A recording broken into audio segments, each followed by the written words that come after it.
France एक ऐसा देश जहां पर बसे एक गांव को लोग शैतान का गांव बोलते हैं, जहां एक पहाड़ के नीचे करोड़ों का रहस्यमय खजाना छुपा होने की कहानी आज भी जिंदा है और जहां पर एक ऐसी गुफा मिली जिसने इंसानी इतिहास की पूरी समझ बदल दी।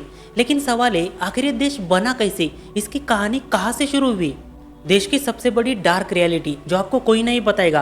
पेरिस की चमक दमक के ठीक नीचे सुरंग का एक विशाल जाल मौजूद है, जहां लाखों लोगों की हड्डियां रखी गई। इन्हें शहर के पुराने कब्रिस्तानों से लाया गया था क्योंकि वहां पर जगह कम पड़ गई थी। आसान शब्दों में कहा जाए तो ऊपर दुनिया का सबसे रोमांटिक खूबसूरत शहर, लेकिन नीचे मौत का एक विशाल शहर बसा हुआ है।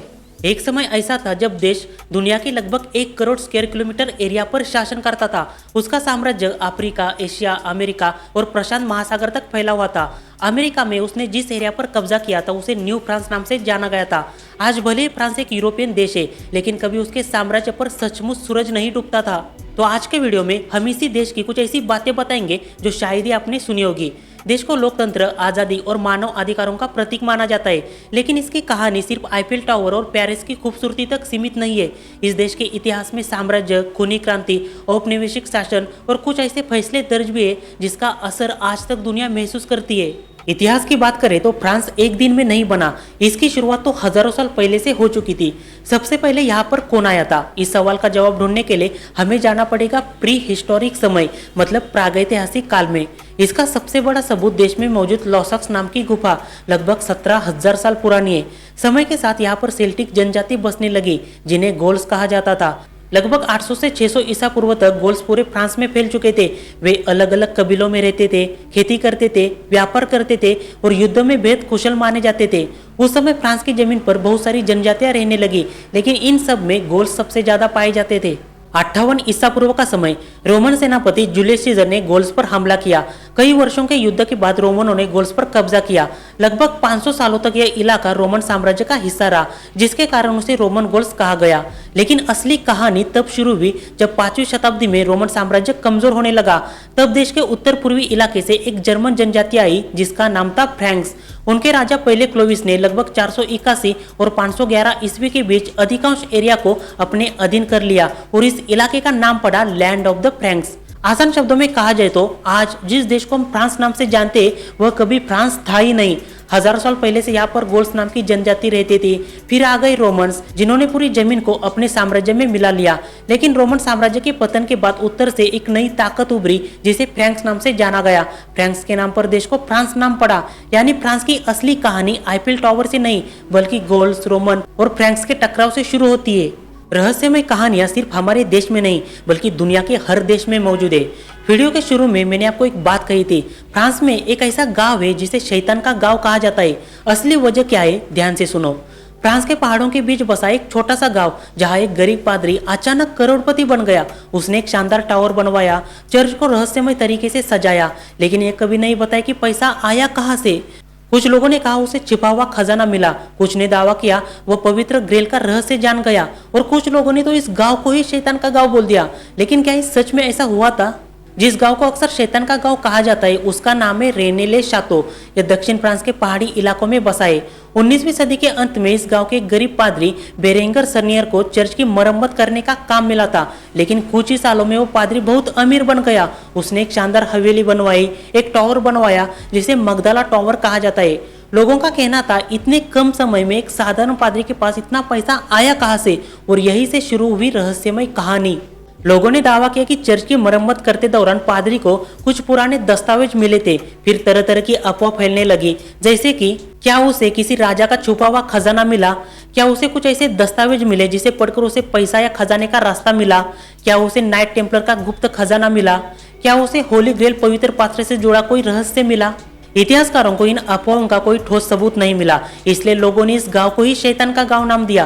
क्योंकि जब पादरी के पास पैसा आया तब उसने चर्च की सजावट की थी और अंदरूनी भाग में एक पवित्र जलपात्र है जो एक डरावने दानव जैसी आकृतियां थामे हुए दिखाई देता है। इस तरह की असामान्य सजावट लोगों का ध्यान खींचने लगी, लेकिन इतिहासकारों के अनुसार ऐसी मूर्तियां यूरोप के कुछ चर्चों में प्रतीकात्मक धार्मिक कला का हिस्सा भी रही है। इसलिए केवल इस मूर्ति के आधार पर गाँव को शैतान का गाँव बोलना सही नहीं माना जाता।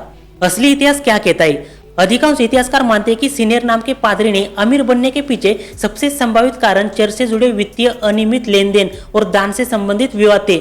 उसके खजाना मिलने या शैतानी शक्तियों से जुड़े होने का कोई विश्वसनीय प्रमाण नहीं मिला।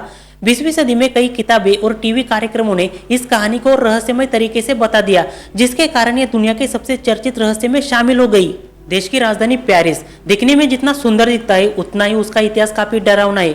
इतिहास में लगभग 15वीं सदी के आसपास शहर के नीचे ल्यूटेशियन चूना पत्थर की प्राचीन खदानें मौजूद थी, जिसे उस समय से 18वीं सदी तक शहर बनाने के लिए खोदा गया था। समय के साथ शहर तो बन गया, लेकिन कुछ खदानें वैसे ही खाली पड़ गई। पेरिस को इतिहास में सिटी ऑफ बोन्स ऐसा इसलिए कहा जाता था क्योंकि ज्यादातर कब्रिस्तान शहर के बीचों बीच थे और सदियों से भरे पड़े थे। नई लाशें दफनाने के लिए जगह नहीं मिल रही थी और जिन लाशों को दफनाया गया था उनके सड़ने से बदबू, संक्रमण और स्वास्थ्य समस्या बढ़ रही थी। कब्रिस्तान शहर के बीचों बीच होने के कारण मांस मज्जा मिट्टी में घुलकर बीमारियां फैल रही थी। गर्मी, बारिश या बाढ़ में बदबू पूरे इलाके में फैलती थी। पड़ोस की दुकानें, घरों में खाना पीना खराब हो जाता था, लोग बीमार पड़ते थे।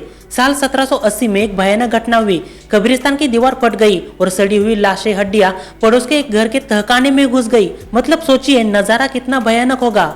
उस समय फ्रांस के राजा थे 16वें लुई। लोगों ने उनके सामने दो समस्या रखी। पहली, लाशों के सड़ने से बदबू फैल रही थी और बीमारियां बढ़ रही थी, और दूसरी समस्या, पेरिस का सबसे बड़ा कब्रिस्तान सेंट इनोसेंट जगह न मिलने के कारण बंद किया था, तो फिर नई लाशों को कहां पर दफनाएंगे। लेकिन इन दोनों समस्याओं का समाधान मिला। राजा ने खाली पड़ी खदानों को हड्डियों का भंडार बनाने का फैसला लिया। शहर के बीचों बीच बना हुआ कब्रिस्तान अब खाली होने लगा। खदानों में हड्डियां भरकर उन्हें मजबूत किया गया। कब्रिस्तान की हड्डियों को खदानों में ट्रांसफर करने का काम दिन में नहीं बल्कि रात में किया जाता था, ताकि विरोध से बच सके, क्योंकि यहाँ पर लोगों की धार्मिक आस्था और परंपरा भी शामिल थी। एक समय ऐसा था जब आज का छोटा सा दिखने वाला फ्रांस दुनिया की लगभग 1 करोड़ स्क्वायर किलोमीटर से भी ज्यादा इलाके पर राज करता था। अफ्रीका के रेगिस्तान से लेकर एशिया के जंगलों तक और प्रशांत महासागर के द्वीपों तक फ्रांस का झंडा लहरा रहा था। उस समय फ्रांस सिर्फ एक यूरोपियन देश नहीं बल्कि दुनिया की सबसे बड़ी औपनिवेशिक ताकतों में से एक था। लेकिन सवाल है, आखिर एक ऐसा देश जो कभी सिर्फ कुछ जनजातियों की भूमि था, वो इतनी बड़ी महाशक्ति बना कैसे? देश महाशक्ति बनने की शुरुआत रोमन साम्राज्य के समय नहीं बल्कि उसके पतन के बाद शुरू हुई थी। रोमनों के पतन के बाद एक जर्मनिक जनजाति फ्रैंक सबसे ताकतवर जनजाति थी और उनके नाम पर देश को फ्रांस नाम मिला था। 8वीं सदी की शुरुआत हो चुकी थी। उस समय के राजा शार्लेमन सत्ता में आ चुके थे। उन्होंने लगातार युद्ध करके अपने साम्राज्य का विस्तार किया और आज के France, Germany, Belgium, Netherland, Luxembourg, Switzerland, उत्तर इटली और ऑस्ट्रिया के कुछ इलाके को अपने अधीन कर लिया। 13वीं सदी में देश में लुई राजवंश की शुरुआत हुई। जैसे कि राजा पहले लुई, दूसरे लुई, तीसरे लुई, ऐसा करते करते 18वीं लुई तक। इन राजवंश की वजह से देश यूरोप की सबसे बड़ी स्थायी सेनाओं में से एक बना। कर व्यवस्था मजबूत हुई, उद्योग और व्यापार को बढ़ावा मिला। फ्रांस यूरोप के सबसे शक्तिशाली राजशाही में शामिल हुआ। 16वीं सदी के बाद फ्रांस ने समुद्री खोज और व्यापार में निवेश करना शुरू किया। उसने अपनी कॉलोनी कनाडा, कैरिबियन द्वीप, भारत के पौंडीचेरी और चंदन नगर में व्यापारिक केंद्र बनाए। पश्चिम और मध्य अफ्रीका, दक्षिण पूर्व एशिया, खास करके वियतनाम, लाओस और कंबोडिया में खुद के व्यापार को बढ़ावा दिया, जिसमें ज्यादातर सोना, मसाले, चीनी, कॉफी, रबड़ और कच्चा माल शामिल था। लुई राजवंश खत्म होने के बाद नेपोलियन का समय आ गया। उसने कुछ ही सालों में यूरोप के बड़े हिस्सों पर फ्रांसीसी प्रभाव स्थापित किया और ब्रिटिशों के बाद दुनिया का दूसरा सबसे बड़ा औपनिवेशिक साम्राज्य बन गया। आसान शब्दों में कहा जाए तो उस समय फ्रांस महाशक्ति क्यों बना, इसके पीछे 5 कारण थे। जैसे कि 8वीं सदी से लेकर 19वीं सदी तक सभी राजा शक्तिशाली थे। उनके पास ताकतवर सेना थी। व्यापार और बाकी यूरोपियन कॉलोनी में उन्हें अपार धन मिला। समुद्री व्यापार में उन्होंने महारत हासिल किया। दुनिया का दूसरा सबसे बड़ा औपनिवेशिक साम्राज्य, जिसका ब्रिटिशों के साथ 100 सालों का युद्ध चला और आखिरकार उसमें फ्रांस की ही जीत हुई। ब्रिटिश साम्राज्य और फ्रांसीसी साम्राज्य दोनों के बीच दुश्मनी तब बढ़ गई जब समुद्री व्यापारिक नियंत्रण किसी एक को हासिल करना था। लगभग 116 वर्षों तक दोनों देशों में रुक रुक कर युद्ध चलता रहा, लेकिन ज्यादातर युद्ध में फ्रांस की हार हो रही थी। उत्तर अमेरिका, खास करके कनाडा और यूएसए पर ब्रिटिशों की 13 कॉलोनियों का कब्जा था। यानी अमेरिका में रहने वाले लोग ब्रिटिश राजा के अधीन थे।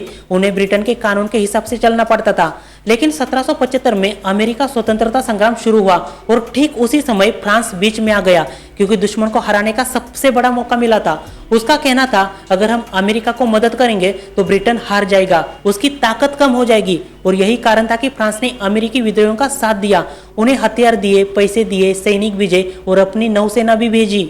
इसका परिणाम तो हुआ, ब्रिटेन हार गया, लेकिन फ्रांस को क्या मिला? युद्ध जीतने में मदद मिल गई, लेकिन इसकी सबसे भारी कीमत चुकानी पड़ी। जैसे कि युद्ध पर फ्रांस ने बहुत पैसा खर्च किया था, पहले से ही देश की सरकार कर्ज में डूबी हुई थी, आर्थिक संकट बढ़ता गया और यही संकट कुछ सालों बाद मतलब 1789 में फ्रांसीसी क्रांति को जन्म देता है। आसान शब्दों में कहा जाए तो उस समय अमेरिका कोई आजाद देश नहीं था, बल्कि ब्रिटेन की 13 कॉलोनियों का घर था। जब इन कॉलोनियों में ब्रिटेन के खिलाफ आजादी की लड़ाई शुरू हुई तो फ्रांस ने उनका साथ दिया। वजह सिर्फ दोस्ती नहीं, बल्कि अपने सबसे बड़े दुश्मन ब्रिटेन को कमजोर करना था।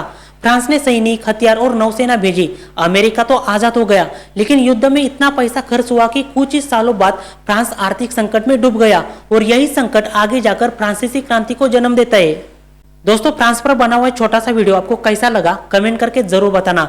अगर वीडियो अच्छा लगा तो लाइक कीजिए और शेयर कीजिए। इस वीडियो का अगला पार्ट आपको जल्दी देखने को मिलेगा।